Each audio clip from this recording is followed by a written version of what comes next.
তুমি কি অর্থনৈতিক সমস্যায় ভুগছো?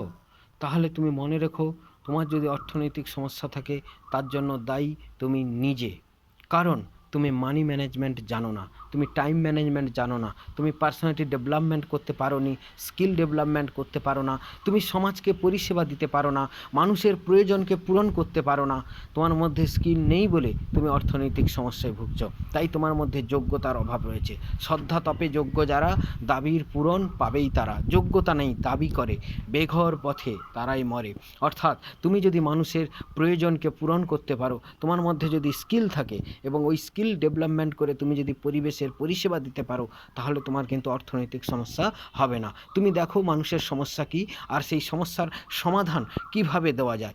এই চিন্তা করতে করতে তুমি দেখবে তুমি অনেক কিছু পারো, তুমি অনেক কিছু পারো, তুমি অনেক কিছু পারবে। তোমার মানসিক প্রতিবন্ধকগুলোকে কাটাতে হবে। এই মানসিক প্রতিবন্ধীগুলোকে কেমন করে কাটাতে হয় এটা জানার জন্য তুমি অবশ্যই অবশ্যই যোগাযোগ করো, ভিজুয়ালাইজেশান শেখো, মেডিটেশান শেখো এবং সাইকোলজিক্যাল এক্সারসাইজের মাধ্যমে তুমি অবশ্যই পার্সোনালিটি ডেভেলপমেন্ট করতে পারবে। ভালো কেমন করে স্পিচ দিতে হয়, কেমন করে একজন দক্ষ ব্যবসায়ী হয়ে উঠতে হয়, কেমন করে মানুষের সঙ্গে কথা বলতে হয়, কেমন করে সফল বক্তা হতে হয়। এইভাবে নানান প্রবলেমগুলো তুমি যদি ভুগছো বা তোমার মনে হয় জানা দরকার, বোঝা দরকার, ফ্রি অফ কস্টে তুমি কমেন্ট করো।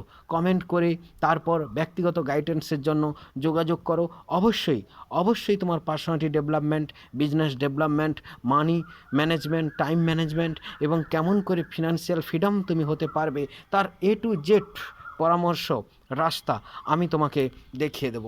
এবং তুমি অবশ্যই সেই পথে চলে অবশ্যই তুমি তোমার যে পারিবারিক যে প্রবলেম, তোমার যে মানসিক প্রবলেম, শারীরিক প্রবলেমকে তুমি রিকভার করতে পারবে।